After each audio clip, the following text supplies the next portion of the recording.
Hello? How are you guys doing? I was like right up in the screen.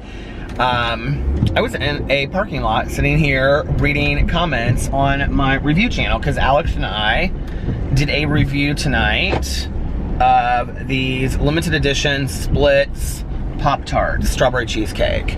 And I had them in it because I can't eat them because they're not vegetarian because they have gelatin in them. So, yeah, that's what we did. And then he went out with some friends. His friend got free tickets, 4 free tickets to go hear this DJ. I think it's a DJ called Nightmare. And so, this thing keeps on leaking. I don't know why. I'm actually gonna go this way. It's gonna be faster for me. And his friend Ubered to our house, and then they Ubered downtown together to go meet up with their other friend. So the 4 of them are going out. And I was trying to get in touch with my friend Valerie to see if she wanted to hang out and do something, but she doesn't feel well. So I told her I would bring her something if she needed something. She said no. So, yeah, I don't know. I'm going to go home. I think I might do a live stream. I may lay down for a little bit. And it's right now like 9:30. I have a feeling there's not probably much battery left on this camera because I've been filming videos all day today. I filmed a video on my Peter Monn channel. I filmed the review video. Well, I guess it was just 2 then because my Peterisms video I forgot to post yesterday. So I had it up. I had it ready just to post today. And that's it. So let me tell you, I ended up going, you guys, I broke my diet last night. I mean, it was my cheat day, so I guess I didn't really break my diet, but I'll explain that in a second. But anyway, I didn't feel much heavier though today. It's interesting after I ate, but I went, so I finished my Black Friday shopping last night. I did not buy a whole lot. There just really wasn't a lot I wanted, and the lines were so horrible in the stores, and I was like, I'm not gonna just buy stuff to buy stuff. And Alex went to Urban Outfitters today, and he actually said they were having pretty good sales. I love that store, but I can't really fit into anything, so maybe when I'm thinner, I'll be able to fit into some of that stuff. They're definitely a store that caters to the thinner person. But, like their extra large is more of like a large in there. So I finished my Black Friday shopping last night after the camera died, or I ended my vlog. And I went to couple different places. I got that Champion fanny pack, which let me just tell you how pissed I am. So when I was showing it to Alex today, he was like, do you realize that the security sensor is on there? And I was like, what? So I like turned it over, and he's like, the security sensor is still on there. And I was like, damn it, they didn't take it off. And this is like an hour drive for me, right? I mean, there's a finish line up here, but I don't know if they use the same sensor, so I'm gonna have to take it in there and see if they can take it off for me. And I said to Alex, I said, can I get this off? And he's like, I mean, maybe with a hammer, but I looked on it, and it's one of those that has exploding ink inside of it. And I know sometimes they say that and they don't, but I'm not even gonna chance it because I'm not ruining this fanny pack because I like that fanny pack. So I'm pissed about that. And then, where else did I go? I went to Clark's, and I bought these ugly shoes that Alex thinks are hideous, that have like this real big sole on them. And, they look like shoes that like college students would have worn in the 70s. Do you know what I'm talking about? But I've wanted them for like 3 or 4 years, and I went into Clark's, which was dead last night. It was like the only store. There was like one other, like there was a guy and he had 2 girls with him that were in there, and then like one other couple came at the very end when I walked out, and that was it. They were like the deadest store in the whole outlet mall. And so everything in the store was 40% off, and then if you bought it like before 1 today, it was another extra 10% off, so everything was 50% off. The shoes were like 70, and I got them for 79, and I got them for half off. So I got them for like 40, which I thought was really good deal, because they were already on sale. So, because like online, when I've looked them up online, I don't know which ones they are to tell you, but online they were like 100 and something, brand new. So that was a good deal. And then I went to Ralph Lauren, and it was so packed, but I was like, maybe they'll have some good stuff. And everything in the whole store in Ralph Lauren was 50% off.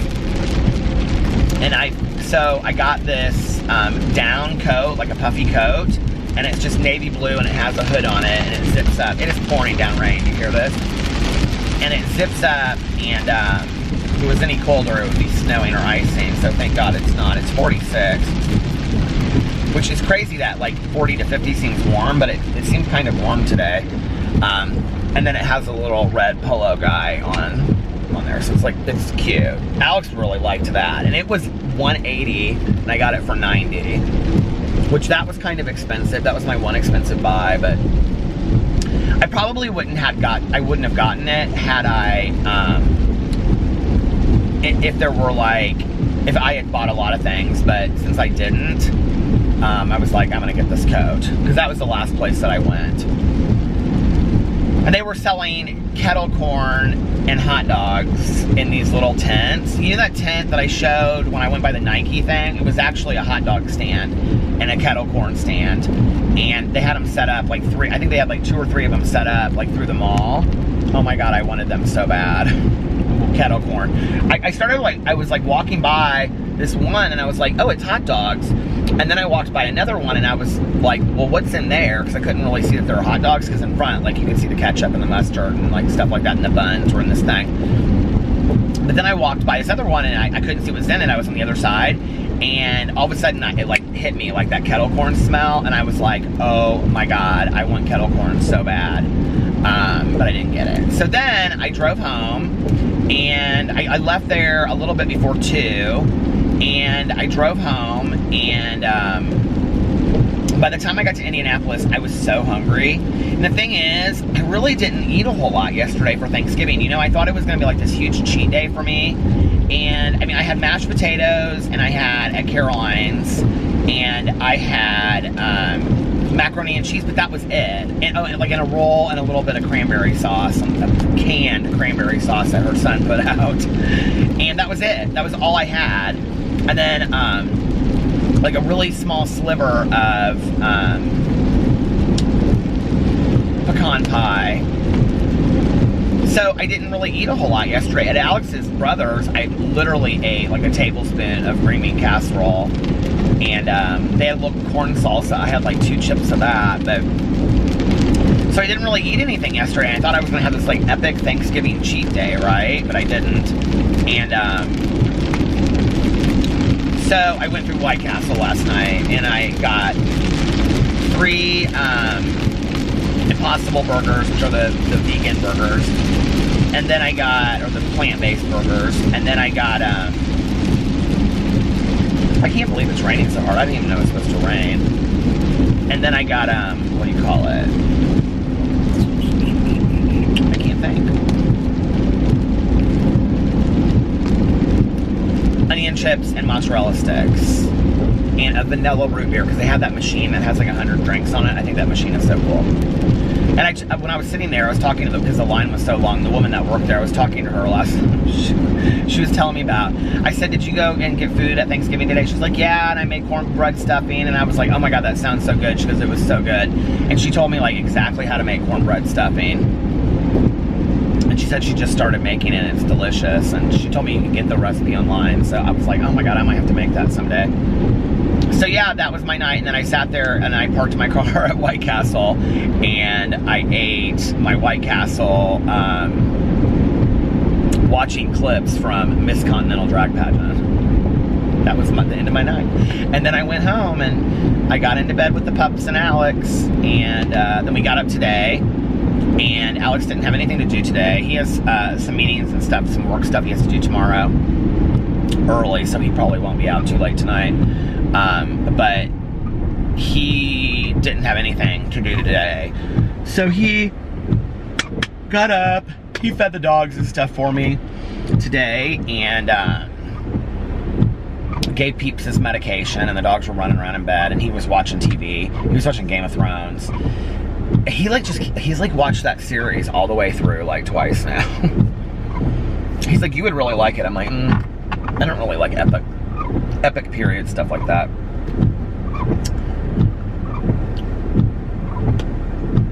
And then I filmed my videos. I went and got coffee, and then I filmed videos. Oh, I went to my post office today, and I got sent these hand sanitizers, and I'm gonna do a review of them, or maybe even just hand sanitizers on my review channel, because they're these really cool. I don't want to say anything about them. I don't know if the company sent them to me. I don't know if somebody bought them and sent them to me, because there's no note or anything in them. But they're so cool, and I just want to give a total first impression of opening them on camera and reviewing them. So I'm gonna do that. But, and then I got my coffee first, and then I went there, and then I came home and filmed my videos, and then Alex filmed a review video with me, and then he went to Urban Outfitters while I was like uploading my videos and stuff. He went to I still say Pacific Sun because I'm so old. He went to PacSun because they were having some like jean or denim deal where it was like 2 for 1. But he said he didn't find any jeans there. I was gonna say denim. He didn't find any jeans there he wanted. He has the kind that were on sale already. So he went to Urban Outfitters and he got a shirt and 4 pairs of pants. He's really into these pants now that have like the line down the side, you know. I don't really love that so much, but he saw it. There's like this fashion guy on Instagram that he follows, and he was showing me the picture the other day, and then he really liked it. So I knew that those pants would be purchased soon. And then he got this like floral shirt. It's really cute. I like those floral shirts. I wish I was thin enough that I could like wear that and pull it off, but you know, down the road. So anyway, they're very like island looking. I mean, I'm not talking about like Hawaiian shirts. I don't know, if you follow him on Instagram at Alex J. Paredes, he probably posted a picture on there tonight of him in the outfit. So yeah, that was that. And then I got my videos up, and then I was listening to a little bit of my audiobook. I was gonna go into Meijer, but when I pulled into Meijer, it was so packed. I was like, I can't do this. That was actually why I went out. And now I'm on my way home. And just after we got a good bill of health on PB, Boo Radley's acting strange. Yesterday he only ate half of his food. Today Alex, because we separate them, we put their food in different places, and Tucker's is in the hallway and PB is in the kitchen, and Boo Radley eats in their crate. And I went down there to pick up the plate, and he hadn't even touched it. He hadn't eaten any of it. And he seems completely normal. He is acting completely normal.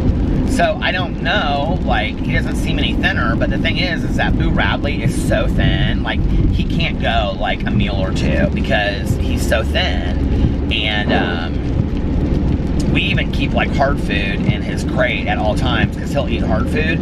But I almost kind of wonder if maybe his teeth are bothering. All of them have really bad teeth. If you have a puppy, take care of its teeth. Like seriously, like I didn't really know like what a big deal that was until we've had them, and I just wish we had taken better care of their teeth early on. You know, now we're doing things that we can do that the vet has told us. But you can, you know, really, there are a lot of things you can do. I mean, I know friends of mine that brush their dog's teeth and stuff like that. But anyway, I don't know.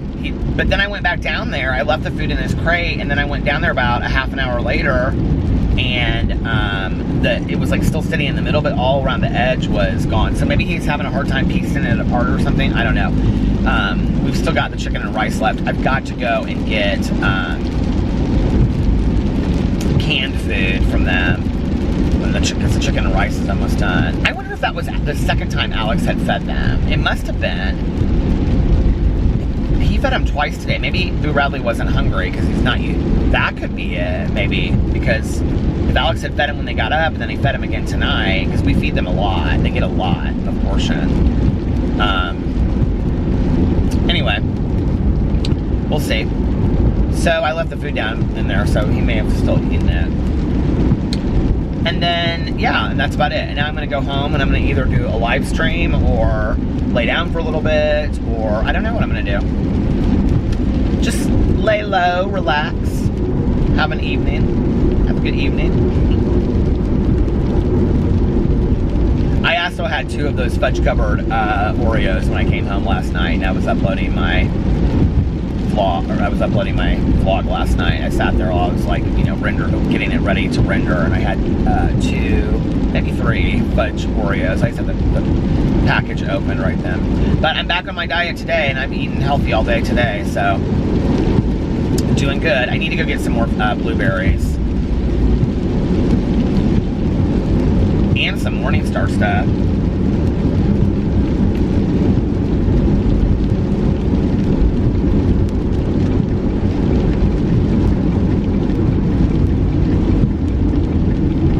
I really thought, I don't know, like I was thinking on the way over to Thanksgiving yesterday that like, I don't know how I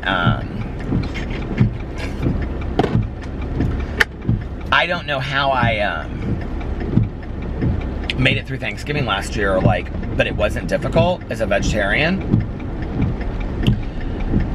Was it last year? Or was it was a couple years ago when, well, Alex's aunt, Jackie, is always very considerate of me being a vegetarian. She always makes, like, plantains and yuca and, like, she'll have a huge veggie tray just for me and stuff. And, she's very conscious of the fact that I'm a vegetarian. Caroline had completely forgotten, like, when I was like, because she said something about, are you really excited about the turkey? Because Mike, every year, her husband, he makes it a different way every year. Every year, the turkey is made a completely different way, because he gets real excited about it. And this year, he did it, like, where you cut it apart the night before. Do you guys know what I'm talking about? And then you make it in the oven. But anyway, they all said the turkey was fantastic. But she looked at me and she goes, are you really excited about the turkey? And, because I used to love turkey, and I love to put gravy on it. And I said, well, I'm a vegetarian. I have been for over a year now. She goes, oh, I totally forgot. And I was like, that's okay. But I thought I was going to have, like, a really hard time on the way over there. I was like, well, what am I going to eat? And the other thing is I got full really quickly, too. But I think that's partly because I've been eating really healthy lately. And, you know, in the past, I was eating a lot of starches and things like that, but recently I've been eating a lot more, like, protein-based stuff, like the Morningstar stuff. So, you know, I don't know. This rain is really coming down. I can't stand the rain. That was a drag song the drag queens used to do a lot back in the day. Is that Tina Turner? I can't stand the rain against my window. I think it is. Did you guys go Black Friday shopping? Did you get a lot of good deals? I am going to look online for Cyber Monday and see what's out there. There's not really anything, though, I want right now, you know, or need.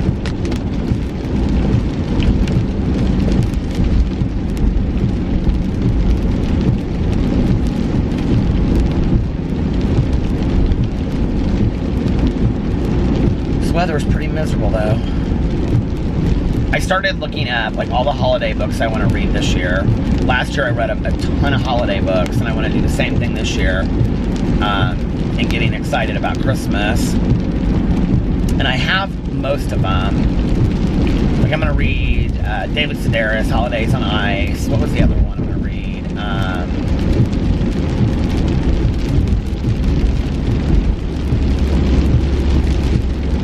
I don't love those Richard Paul Evans books, but I read the Mistletoe Secret, the Mistletoe something last year, and that was like the first one in the series, and there's a second one, and I think it's called the Mistletoe Inn, and I might actually read it this year. It was kind of cute. What time is it on that camera? Okay, and then if you're looking for good Christmas books, those are actually pretty good. And the first, I think it's called the Mistletoe Secret. It's about a guy that finds a woman on writes a blog, and I mean, it's cheesy, but it's cheesy cute, and it's very detailed, and he tries to find her, and he goes to this small town, I think it's in Utah, and he stays in this inn, and it's all decorated for Christmas. It's very Christmassy. So I may get that. I think Richard Bachman has a couple books. Is that his name? The guy that, yeah, because I read one of his books. I think he has a couple too. Christmas books that are out. I need to start just like listening to audiobooks every day. I used to listen to like 1 to 3 hours a day, and I'm down to like 20 or 30 minutes a day. That's why it's taking me so long to get through this Harry Potter book. And I have so many books I want to listen to right now, so we'll see.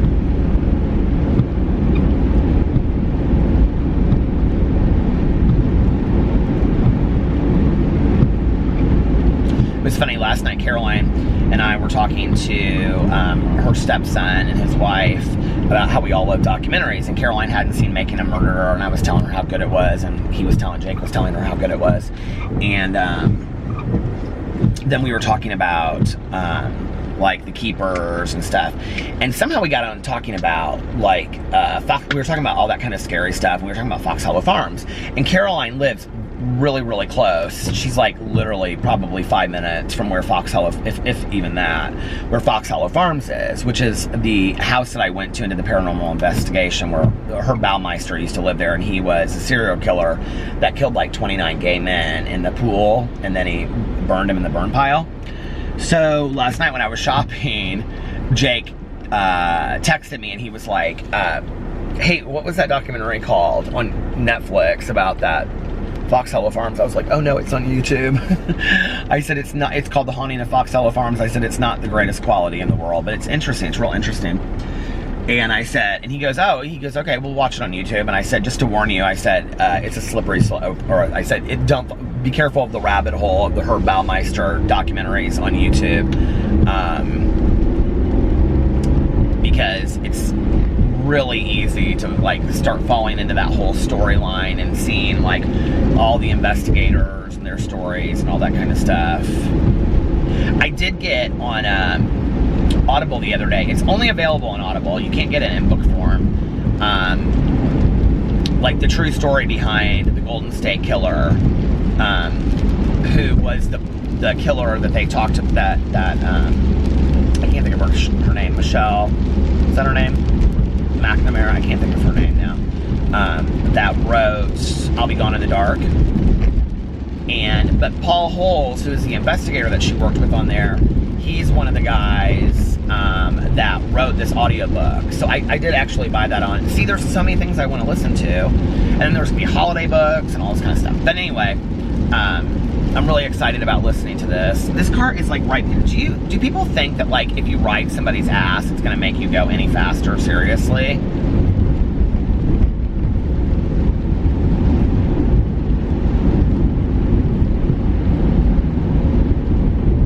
I'm like literally on this side road that's like 25 miles an hour, and I'm going like over the speed limit quite a bit. And there's like a van in front of me. This car is like so close to my tail.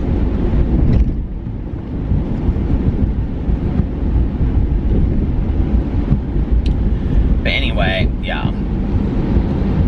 So I wonder if Jake enjoyed those. I was going to text him back and ask him, but I didn't. I forgot to.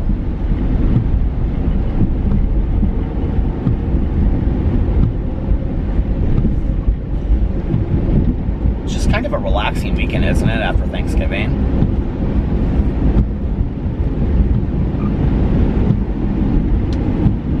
It was weird. It didn't even really hit me yesterday that, like, you know, that was the first Thanksgiving with, okay, this person's gonna get off my ass.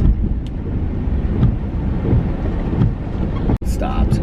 She's totally on her cell phone like this, riding my ass.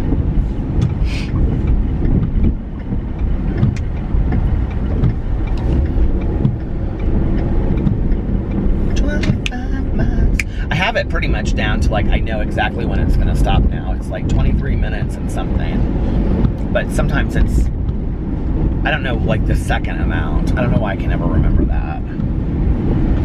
She must have somewhere to get to because she was zoomed up there. You like usually when you let people pass you by and they pass you by and then they just go slow in front of you and you're like, okay, so what was the reason to be like tailing me so fast? This is what happens, so is when you get up to the stoplight then, and then they've raced so hard, and they're seeing the stop sign. I like to look over and go, hi. Was it worth it to tail my ass like that? Oh. I really want to do a live stream, but I really want to get in bed and have my pups like all around me. Oh, she is at the stoplight too.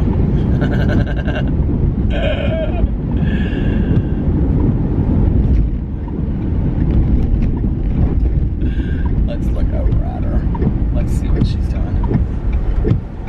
Oh, she's still on her phone. That must be an important text.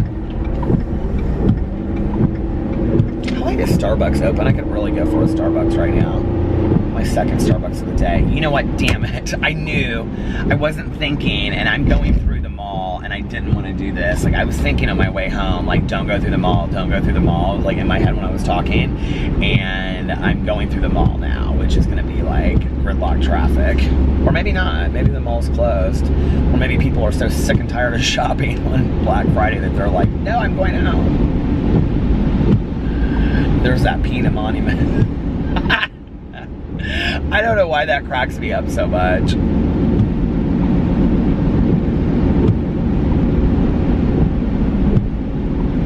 Isn't it just so nice, like around the holiday seasons when you're at home and it's like so warm and toasty in your house and you just like get into like, you know, the couch and get a blanket and watch TV or bed, you know, and it's just like so cozy and warm. You can feel it on your cheeks and you don't have to go anywhere and you just eat crap food, or unless you're on a diet and you're a vegetarian like me, then you eat just like healthy food. but you know what I mean? You just kind of relax and it's just like so nice, and you know, family comes over. I was like, I passed this house today, like earlier. I was like driving around listening to my audiobook, and it was like on this kind of country road. What do I smell? It smells so fantastic. What? Oh, it's Burger King. Oh my God, Burger King always smells so good. My husband is texting me, like rampantly. What is he texting me? I'll pull in here. He's like texting me like 3 times. Just probably about either like he's having so much fun and the band is so great and I should have come, which he didn't actually invite me this time because I think he knew I didn't want to come. Oh, but I passed his house today and there were like, it was like out in the country and you could see like smoke coming from the chimney and there were like 4 or 5 cars out there, and I was like, God, that must be so fun just to like go out of town to go visit. I mean, I've never done that, like except for like when I was a kid we would go to Florida, but like just to go to like some country house, you know, like one of your family members' house and not have anything to do all like weekend except for like eat leftover turkey sandwiches and, you know, just like, you know, I mean when I was a kid we did that, but go to Florida, but it was different. It was like a Florida vacation. It wasn't like, hey, you want to go Black Friday shopping? Let's, you know what I mean? Like, it was different. Just lay on the couch all day long, take a nap, and not have to answer to anybody. You know what I mean? Not have to do anything. Play a game in the evening with your family. Like, I think that would be so fun. If you guys do that, don't take that for granted. I think that would be fun. Okay, I had to like, do you see the lengths I had to go to just so I could see what my husband's going to say? Okay.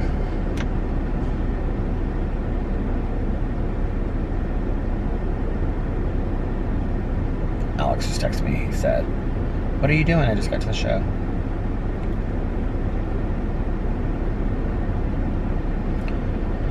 I said vlogging, almost home.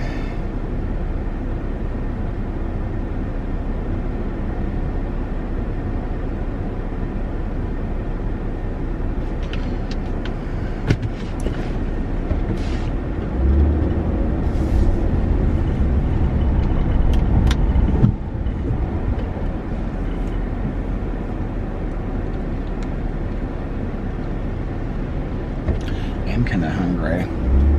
I don't really know what I'm hungry for though. Don't you hate that? When you're like, I'm hungry for something, but I don't know what I'm hungry for. And I wasn't until I passed that damn Burger King. That smell of the grill at Burger King. Do you think it's even a real smell, or do you think they just pump out that smell so people, excuse me, come to Burger King? It smells so, I can smell it right here. It smells so good. It's probably not even that. It's probably, oh, it's probably Longhorn Steakhouse. It's probably all of them. And they're like, Peter, stop being a vegetarian. No! I will eat my Impossible Burgers from White Castle.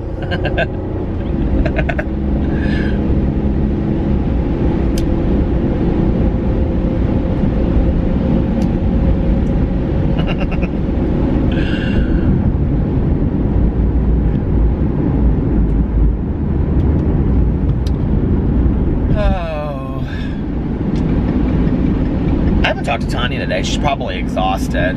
I'm sure because she's full at the kennel. And I know, like, when holidays, usually, like, she and Eric are the only ones at work. She gives everybody else, like, the days off on, like, Christmas and Thanksgiving and Christmas Eve and stuff. So they're the ones that have to, like, let all the dogs out, feed all the dogs, you know, go in there, do all that kind of stuff. And Tanya goes in there, like, you know, at night, too, to let them all out again and give all of them medicine and things like that that have evening meds. Or a lot of them have to get treats before they go to bed and things like that, you know. So she goes in there every night for like an hour or two. Oh, my leg. I go in there with her sometimes. Well, you guys have seen it because I'll vlog it on here. But, I bet she's absolutely exhausted today. Actually, I'm going to get off here and I'm going to call her and I'm going to go home and get some stuff done and then I will be back later. Oh, and the battery's blinking anyway, so it's a perfect time because when the battery's blinking, you know what that means. It's going to stop in any second. All right, I'll be back. Love you guys. Okay, I'm back. Is it all the way out of focus? It's like, it's right up on me. I took a little nap. I ate a little dinner. Some Morningstar sausages. My life is so exciting. And I had some of those peanut butter, what do you call it, things? Oh, granola bars, peanut butter bars. Bars. They were so good. And then I took a nap with Pee-Pee. And then right before I left, I made some cinnamon dolce Starbucks Keurigs. Delicious. Very delicious. And now I'm driving around vlogging, talking to you guys. And Alex is still out.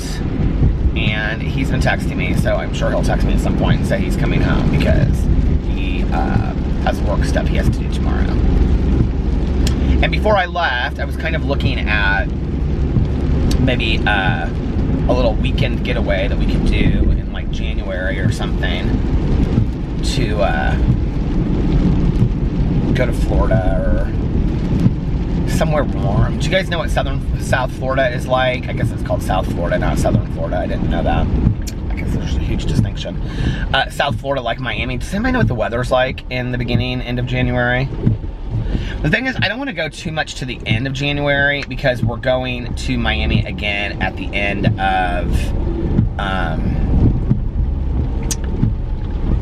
of March for Ultra. Which this year, Ultra has changed their location because they lost the contract where they were before on the bay.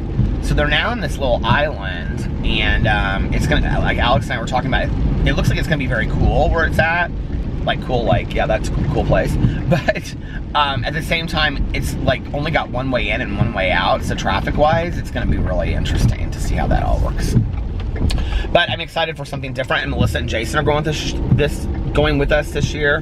We have not finalized our hotel yet. We need to do that.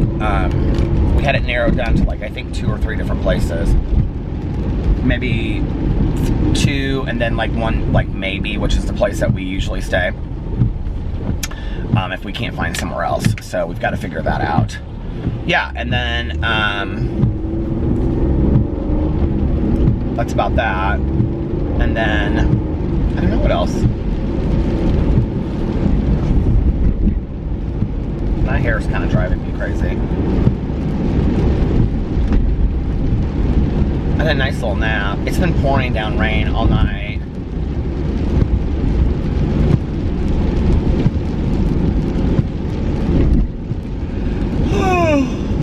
I was gonna read a little bit tonight, but I just really couldn't get into it. I brought my book out for a little bit, and then I was like, I sat down, and I was just like, I'm not feeling this. I finished The Real Housewives of Atlanta while I was eating dinner. Oh, about it. Pretty exciting. It feels like a Saturday. It doesn't feel like a Friday because of, you know, Thanksgiving. Isn't it weird how that happens?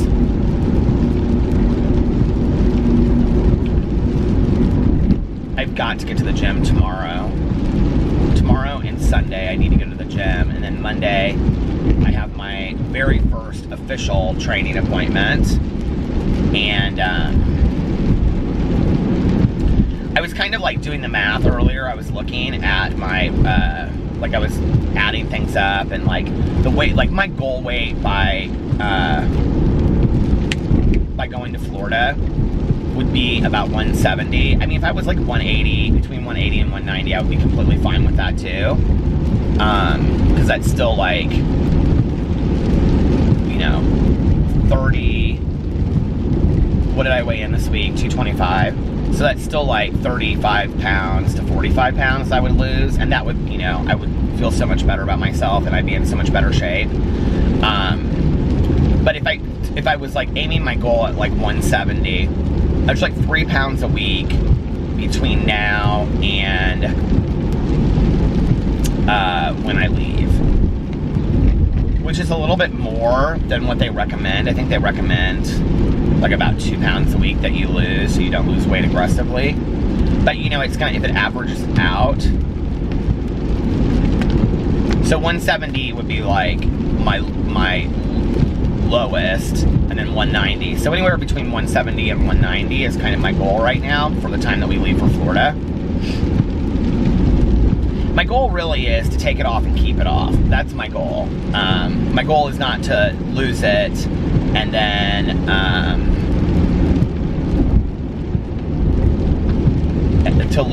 then by what do you call it? You know, when I get back from, you know, going to Florida, gain it all back again. Like, that's not my goal is to lose it and keep it off.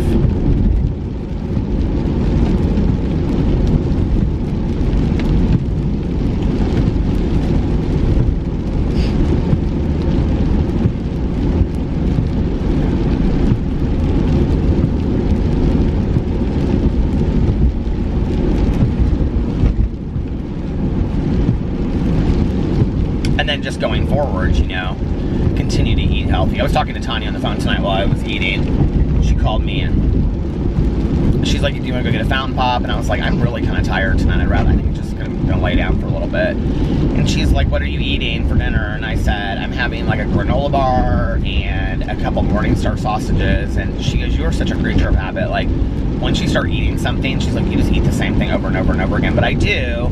And in a weird way, it kind of works for me. Like, I get used to something, and then I stick to that one thing, and then I just kind of don't go out of that, if that makes sense. Like, because I'll, like, you know, really enjoy it, and I'll just stick to it. So, especially that stuff right now is easy for me, because I know exactly, like, how many calories I'm eating and whatever. I've actually got to, I need to go to the grocery store, to the Meijer, and I was at the grocery store earlier today, and I didn't know that I was almost out of all this stuff, but I'm like out of it as of tonight. I'm out of the breakfast sandwiches, I'm out of the sausage patties, and I have only a couple of the sausage links left. So I need to go. Meijer actually has a huge selection of Morningstar and vegetarian options. They have a vegetarian frozen section there, which is really nice because I can just kind of go through. Some of it's high, you know, calorie and high fat, so I kind of have to go through. But the Morningstar, like any of like the just like sausage or like the meat replacements, are pretty low calorie, low fat, but high protein. If you're, you know, trying to do that. So I need to go do that. I'm either going to do that later when I get done with this, or I'll go tomorrow at some point. People seem to like the review that Alex and I did tonight, which was fun. They were like, do more reviews with Alex, do more reviews with Alex. I love that channel. I'm having so much fun with that. Do you guys like that channel? Do you like the review channel? It's so fun.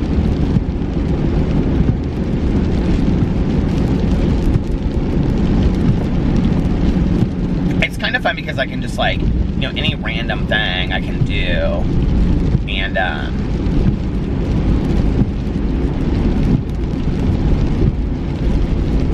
like tomorrow I actually think I'm going to do this review, and it makes sense. This is going to sound strange, but it makes the most sense for me to do it in my car because it's something that I use in my car.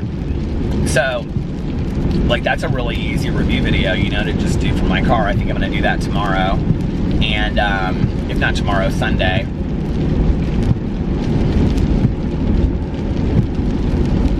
I love making YouTube videos. It's so fun.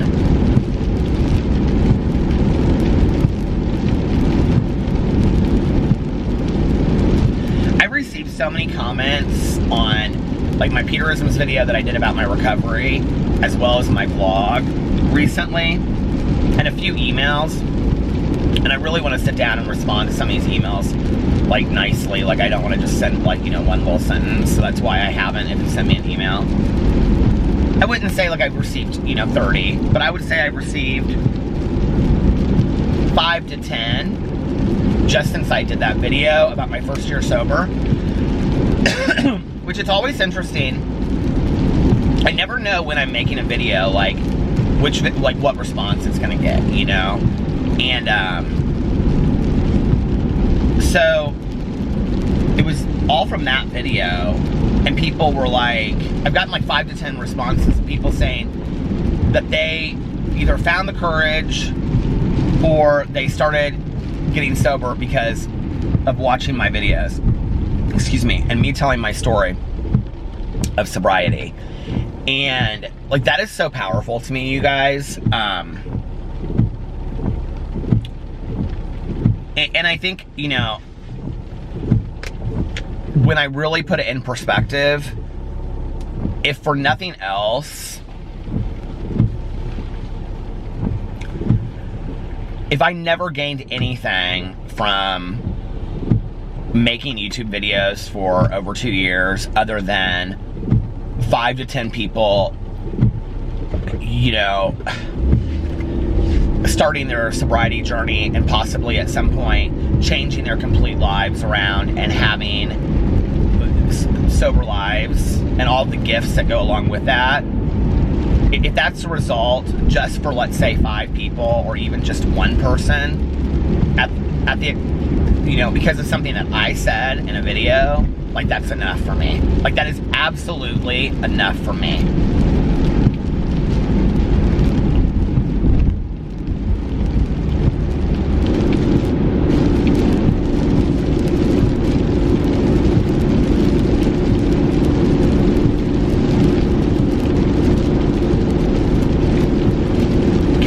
Talking about that Beautiful Boy book yesterday because she went and saw the movie, and it really affected her. And I was telling her that, you know, like, I had asked my dad if he had read the book, and he said, yeah, I read it when it first came out and whatever. And she was like, well, what did your dad think of the book? Now, I've heard the movie is almost identical to the book, but I haven't seen the movie yet. And she said, well, what did your dad say of the book? And I said, he said that it was exactly how it was with you. And she goes, yeah, but you weren't a meth addict. And I go, well, Caroline, I said, it's not really about the drug or the drink, you know? She was like, or I said, it's about, like, the emotions and the feelings attached to it, the shame, the guilt, the feelings of, like, I wasn't good enough, I'm not a good enough parent, I did something wrong, you know? Like, I think so many parents, so many siblings and spouses with drug addiction feel like, what did I do wrong? What could I have done different? Did I not do this? Did I not make them go to bed by 10 o'clock? Did I not know their, you know, their kids, their friends' parents? Did I not know this? Was I too liberal? Should I not have let them drink on spring break? You know, on and on and on. Parents and everybody, they beat themselves up too much about it, right? And the reality is, addiction is really not in those choices. It just isn't. And you know, and the thing is that guilt and shame are just pointless emotions about things, you know? They're just absolutely pointless. And,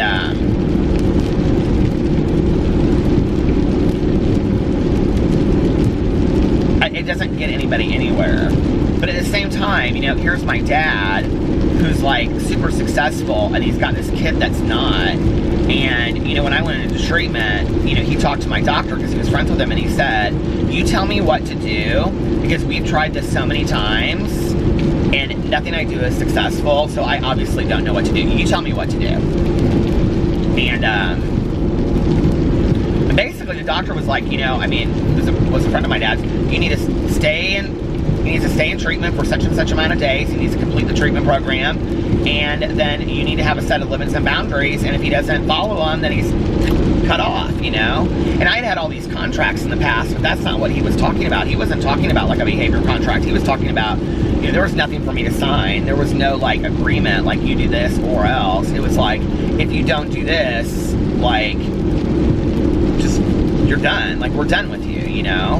My dad was so, I mean, yes, my dad was concerned. Yes, I think my dad was scared, but my dad was so angry when I went into treatment because as somebody that's not an addict or an alcoholic, I think he really struggles to, well then, I don't know that he does as much now, but I think he gets it now. But back then, I think he struggled so much with understanding, like, why I would do this to him, why I would do this to my stepmother, why I didn't care about their home, why I didn't care about their marriage enough to respect it, why I didn't think about all the things he had done for me. Well, that was never a concern of mine, you know? Drug addicts and alcoholics don't care about that shit.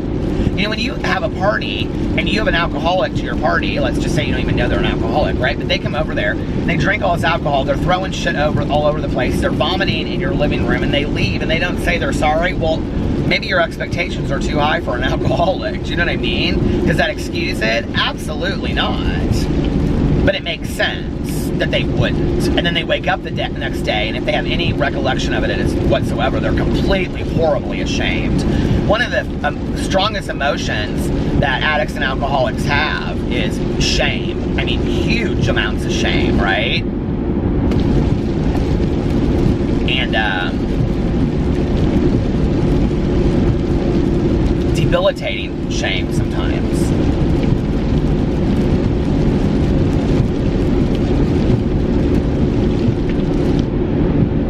But I don't think that shame is real effective, you know, and when I got sober, they told me that, you know, this is, you know, not a program of shame or blame. There's not anything that shame or blame, you know, pointing fingers at yourself or others is going to achieve for us. There's nothing in it that we gain anything out of. It doesn't make us successful. It doesn't, you know what I mean?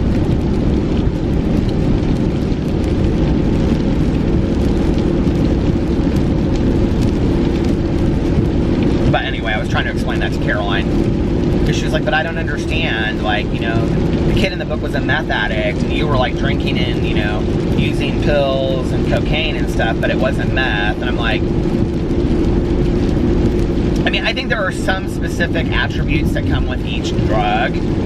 But, you know, I was also more of kind of like a garbage pail addict. I really, would have used anything. You know, it's interesting because I always said that I would never use heroin. That I was so terrified of it, you know? And I sometimes wonder, like, if I was using in today's time, like, if I was, like, you know, 22 today instead of 1994, when heroin is as rampant as it is, especially since I liked pills, because I, you know, would eat Vicodin, that, you know, oxys weren't even around back then. So I wonder if I would have, you know, got hooked on oxycodone and Oxycontin and ended up using heroin as a result of it, you know, and I'm dead. And that's where I say things like, you know, but for the grace of God, because if I was still using today, I very much think that was I mean, can you imagine, first of all? I mean, there aren't a lot of 60-year-old heroin addicts out there, and there's a reason for that, because they die. People die. They don't make, they're not successful long term. And it just, this whole epidemic of addiction in our country is so scary to me. It makes me so sad that we don't talk about it more. There's such a huge stigma with it, you know, that people are afraid to talk about it. People are afraid to say, well, my brother's an addict. My brother's a drug addict and he won't get help. People are afraid to say, you know, well, my wife is an alcoholic and I don't know what to do, you know. And that's why 12-step programs for friends and family members of alcoholics and addicts are so important, like Al-Anon or Nar-Anon. And if anybody has any questions about those, please message me or email me.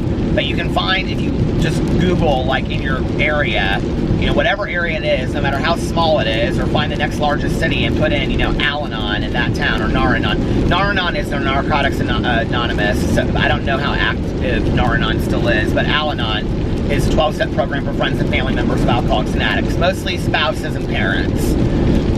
or siblings. And then there's also Alateen and there's Alatot, but I don't know how much they really use Alatot anymore. But Alateen, like in Indiana, is very active. And but like, we need support systems, you know, and that doesn't mean that you're going to come back from a meeting and they're going to tell you what to do. They don't. You work on you in that program, and why you allow, you know, these things to happen to you, why you allow the alcoholic or the addict to put you through what you do and not have boundaries and limits. And you learn to set boundaries and limits for yourself, and you learn to take care of yourself, and you learn to realize historically where does this stuff come from in you. And you work a 12-step program the same way that alcoholic or an addict does. The healthiest families I have ever seen, the absolute healthiest families I've ever seen, are the ones where, you know, like a husband will get sober and his wife will go to Al-Anon at the same time. And they both have sponsors and they're both working steps. They go to conventions together and stuff, you know. And it's really a miraculous thing to see families healing and sobriety together, you know. Having marriages, having families that no one would have ever believed possible if it hadn't been for alcoholism or addiction, you know. There is a beautiful light at the end of the tunnel for some of these things, but you have to be willing to get the help you need, and we have to destigmatize this addiction and stop being afraid to say out loud, you know, my wife is an alcoholic. I'm terrified for her. I don't know what to do. I'm scared. Because we're ashamed of what people will think. We're ashamed that our wife or husband will get upset with us if we say something. You don't have to sing it, you know, off the mountaintops, but talk to one other person about it. Go to a 12-step meeting about it, you know. Get a counselor. Start talking to a counselor about it. And when your wife comes to you and says, how dare you go to a counselor, to a stranger, to talk about my drinking that isn't even a problem, or when your husband says to you, I can't believe that you decided to go to a counselor or talk to somebody, or, you know, a life coach, or, you know, whatever, and or you went to Al-Anon to talk about my problems, you say, well, I didn't have anybody else to talk to, and I'm scared for you. I'm scared for us.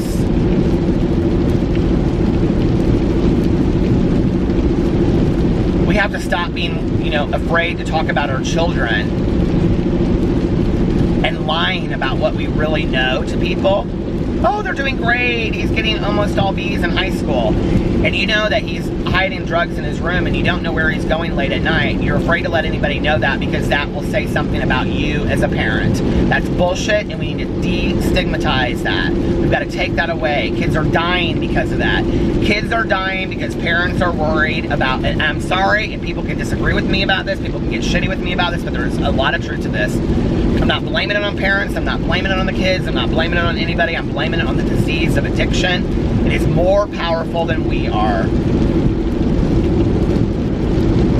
Kids are dying because parents don't want people to think they failed at their job of parenting, and that's just not the case. Failing at the job of parenting is staying silent in the face of addiction when your child could be having a serious problem. You know, and it's scary. Caroline just told me about somebody else that we know who died of addiction last night. That's 3 in a week that I've learned of people that are under the age of 25 that have passed away, all from heroin addiction.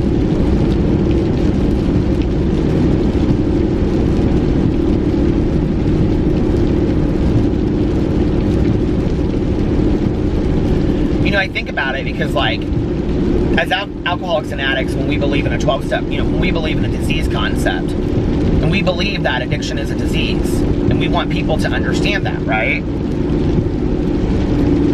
And a lot of addicts and alcoholics will use it as an excuse. Even when they go back out, they'll say, well, I have a disease, right? But like with cancer as a disease, which cancer has the same 5 criteria that addiction does to make it as a disease by the American Medical Association. Cancer has the same, okay? It's the same criteria. And you think about that, right? Like people that are diagnosed with cancer, that like what, 95% will do whatever you tell them to do. If you told somebody that had just been diagnosed with cancer, if you do these things, cancer will stay dormant in your body. It won't be active. We won't be able to find, you know, it will be in remission. We won't be able to find the cancer in your body. Who wouldn't do that? Like seriously? If you know people out there that have had cancer, I mean, the people that I've known that have had cancer in my life are true fighters, okay? But as addicts and alcoholics, and family members of addicts and alcoholics, they give us a cure, they give us a solution to put the disease in remission, and we don't want to do it. Really? Well, I don't know that I need to do that. You think he should go into treatment for 30 days? Well, we have a spring break planned and we already paid for it.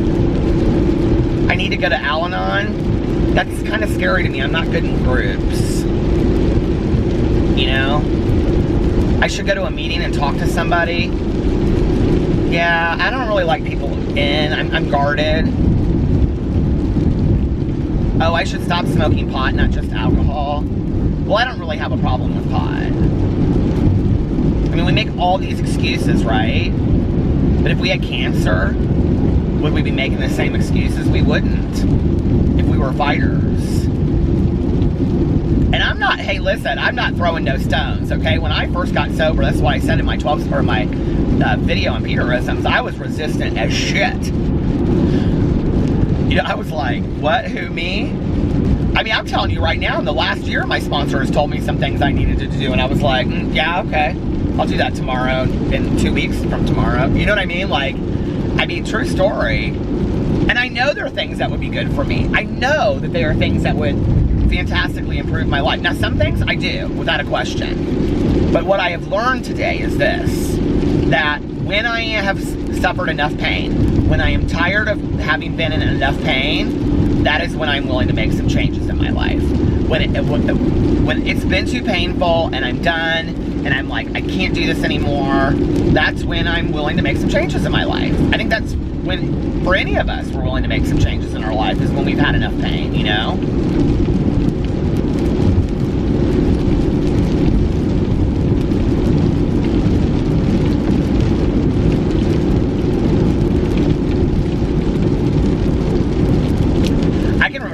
treatment. My very first sponsor came to my apartment and I had like all these wine bottles like around and the top of my kitchen, and I thought it looked really artsy, and so he got a trash bag and he said, here, we're gonna empty these down. And I said, okay. And so I got up there and I handed him one. He goes, oh no, not me, you. And I go, well, it'll be quicker, like if because they were way up high. I said it'll be on top of like the cabinets. And I'm talking probably 40 bottles, okay? I said it'll be quicker if I hand them to you and then you put them in the bag. He goes, oh, I know it'll be quicker. So I had to like grab a bottle, step down, put it in the bag, step up, grab a bottle, step down, right? He just stood there the whole time. Then he opened my cabinets where I had all these margarita glasses and martini glasses and cocktail glasses and special ice cube Chifros, that were, 4-leaf clovers and all this kind of shit. He goes, okay, this needs to go too. And I go, excuse me? I said, I paid a lot of money for that stuff. He goes, it all needs to go. This is all alcohol, what do you call it? Oh shoot. What's the word I'm looking for? When you get arrested, it's like I'm playing pyramid with myself. When you get arrested for possession of paraphernalia, he goes, this is all alcohol paraphernalia. This is gone. This needs to go. And I said, are you serious? I'm not sure I'm okay with that. He goes, it needs to go. Let's go.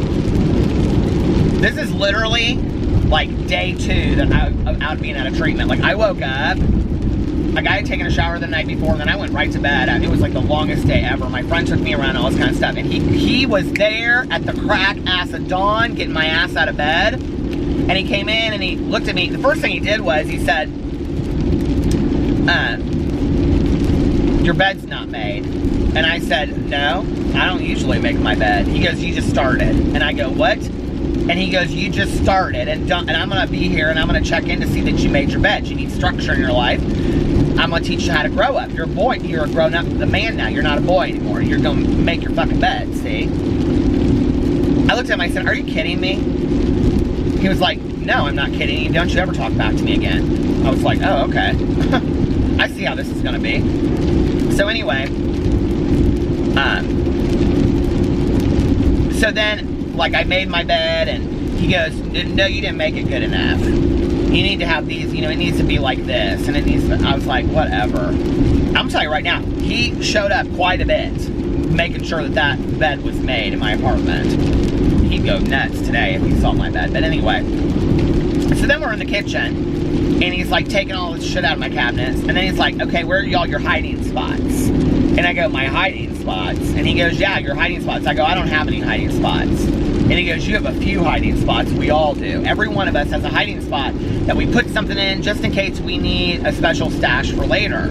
Well, this was so weird because when I was in treatment, they asked me the same thing, and I honestly was like, I don't have any like hiding spots. Like, I don't do that. Like, I live by myself. There's no reason for me to do that. And I looked at him and I said, and like, you know, like when like it starts creeping in, and I was like, no, I don't have that. And he goes, you have at least one hiding spot in this place. Where is it? And I just looked at him and I was like, okay. And it was a baggie, and it was in the back of my toilet where, you know, like when you lift the thing up in the back, and it was pills. That one time, like 3 months before that, I was like, if I was ever desperate enough there, I'd have some pills back in there. And he's like, you don't have anything else? And I had like one bottle of like half, like I hated gin. I had like a half bottle of gin stuffed way back in my closet. And there were like 3 or 4 different places that I ended up remembering, like as I was seeing there. That, honest to God, honestly, I did not even remember. And what is so weird is that when I moved out of that apartment, I found shit. Like, I found like joints that I had stored places, and I found, you know, like another, like a pint of, what was it that it's the cherry. I said this on here before, I never can remember the name of this liquor because it wasn't one of my favorites. Johnny Walker, is that what it was? But anyway, it was that cherry. It tastes like cherry whiskey. It's not real good. But I found a pint of that. I found a beer somewhere, you know, that I had hidden like way behind like the cleaning supplies and stuff. And it's weird how as an alcoholic and an addict, you trick your mind like that, you know? And, you know, that you're gonna someday need this, or, you know, for something. And it's scary, isn't it? Like, how scary is that? I did that. And you know what's weird is that any one of those things, had I found those, like let's say in the, because I stayed in that apartment, God, I don't even know when I moved out of that apartment. I think I moved out of that apartment right before, I think I moved, okay, in October, 2 months shy of my 2-year sobriety date. Because I used to keep this calendar on the wall, and I would every day write my, I still have that calendar down in my basement. Isn't that hilarious? How many days I had been sober. Like, but I would, like, not like, you know. Anyway, do you remember I talk about like fast food restaurants that have like half and half, like Taco Bell and like Pizza Hut?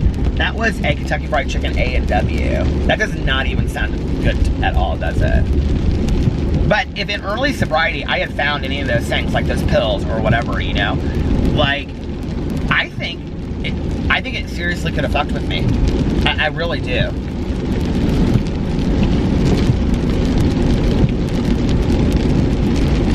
So anyway, after he had me take down all these bottles and all these glasses and all this stuff, I had like 3 or 4, I don't know how many, it was a lot, and they were huge trash bags. And he's like, okay, we better take these out to the dumpster. And I was like, okay. And I started taking them out of the dumpster, and I looked at him, and I said, okay, you're not gonna grab a bag? He goes, oh no, this is yours to carry. And I think about that all the time, you know, like, it reminded me, like, very much of, like, you know, Marley's ghost and the chains that he carries, you know? And I thought a lot about that, like, that specific little snippet of the conversation. I thought a lot about that through the years. And just the meaning behind, no, it's yours to carry. You know what I mean? Like, this weight of a life that I had. Oh my God, is it almost done? No, I've got about a minute left. This weight of this life that I had developed, that, of my choices and things, you know, that I would have to, you know, that was like, how heavy it was at that time. It's so weird because, you being that my sobriety birthday's on the 17th of December, and like this was just really a bad time for me, And I mean, not even like this was really a bad time, like things weren't going good. Like this was like life or death for me in 1994. And I look back on that, and I look back on the fact that like I don't know why I'm here sometimes. I don't know, like what got, I don't mean it like that, but I mean like the meaning of life. I mean, like, I don't know how I made it here. I just really don't sometimes. And, okay, it's gonna stop. Hold on a second. I just sometimes don't know how I, made it to this point. And then,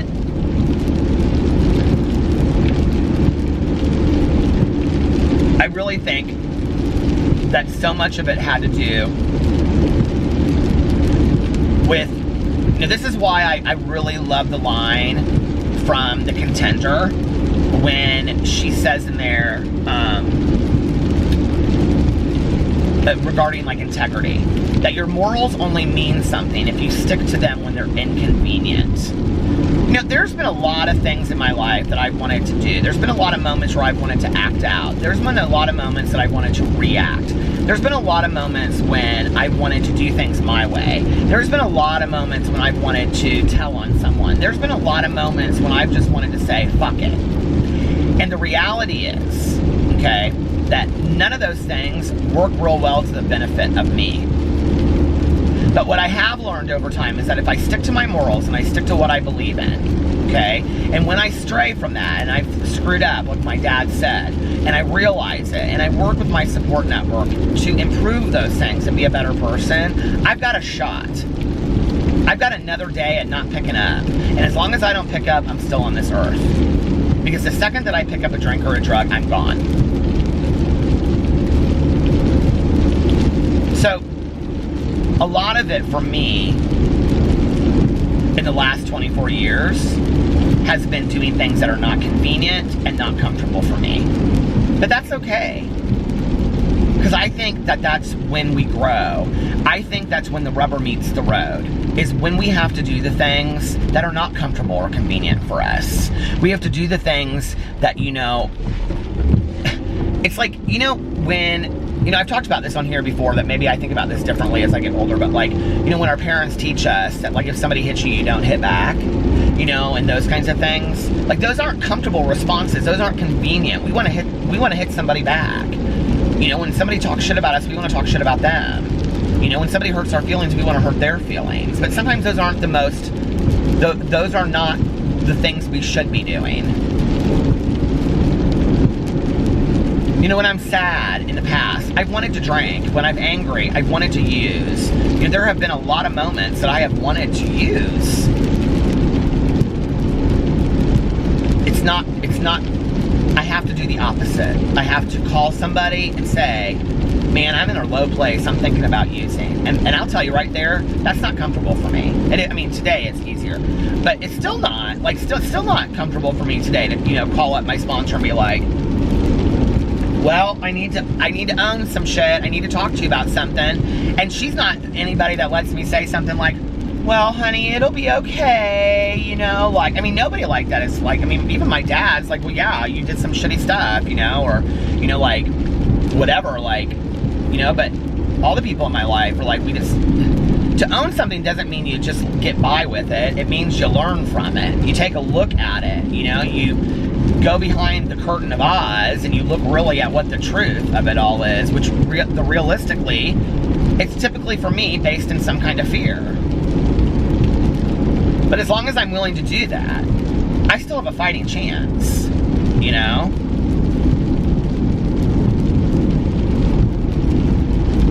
I gotta turn around. I am way on this country road that I don't even know where I'm at. My brother-in-law was playing this song when I was over at their house yesterday, and I tagged it and downloaded it, and it's like stuck in my head. I can't get it out of my head, and I don't even know the words because I don't speak Spanish.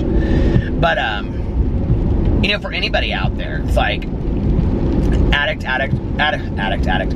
alcoholic, normal person, whoever you are, it's like we have to practice the things that are inconvenient for us. We have to practice the things that are uncomfortable for us. We have to stick to our morals when they're inconvenient. who do we want to be at the end? Who do we want to be at the end of the day, you know?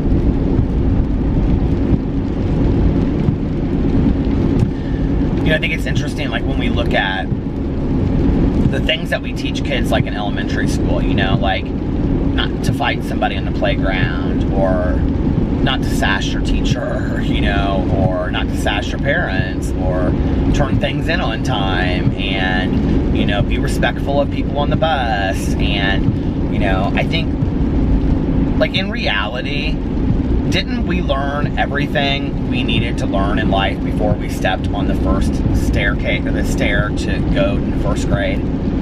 Like, you know, before we ever got on that bus in first grade, didn't we learn everything we ever needed to know about the world?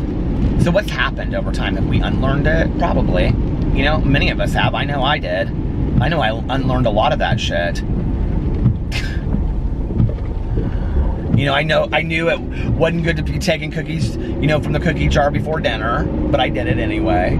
You know, I knew it wasn't good to, you know, like, hit somebody back if they hit me, or call somebody a name, or sass a teacher, or, you know, all this kind of stuff, you know.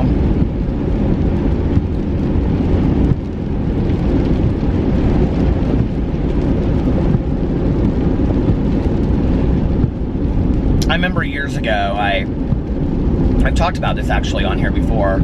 I was watching this Oprah, and, you know, she would have all these shows on there where she would do, like, kids that, you know, were, you know, drug addicts, or kids that were in juvenile detention centers. And this was like when I was like, this was probably right around the time that I got sober. And so she had on there, like, kids that made good choices.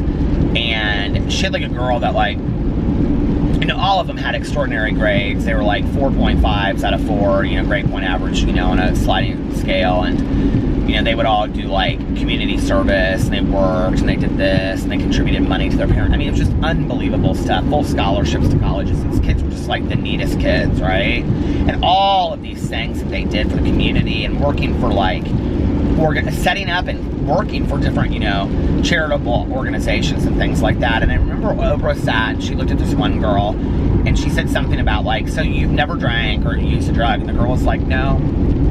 And she was like, and Oprah said something about, why not? And she's like, my parents said that's not, you know, that I'm not allowed to. And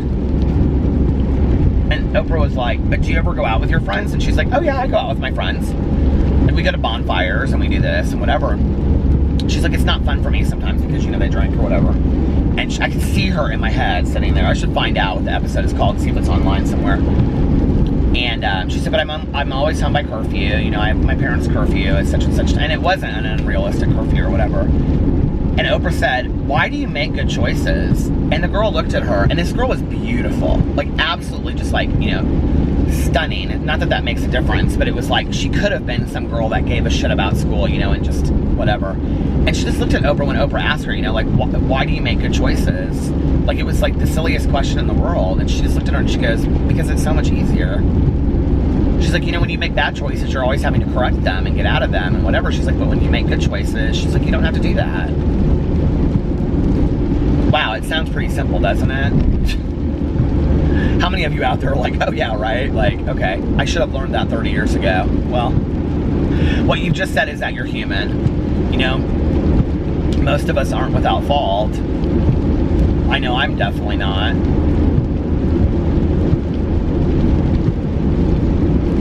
But it does make so much sense, doesn't it? It's like, it's so much easier to make the right decision, to make the right choices, and to be a good person.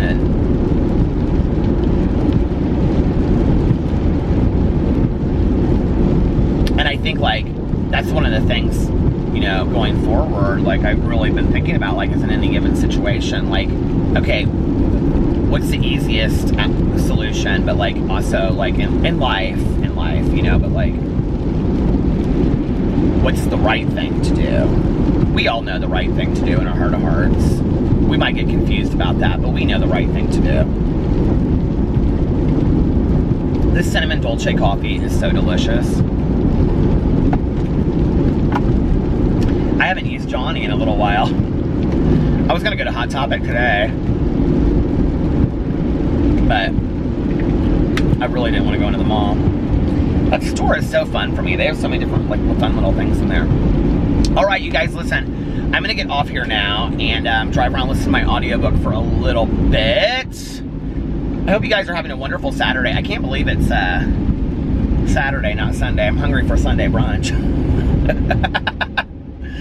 I'm ready for my Sunday brunch. Anyway, I'll do a little update on my fitness and all that stuff tomorrow. I love you guys, and I hope you're having a great weekend and you're just sitting around the house relaxing and all that kind of stuff. I love you, and I'll see you tomorrow. Bye.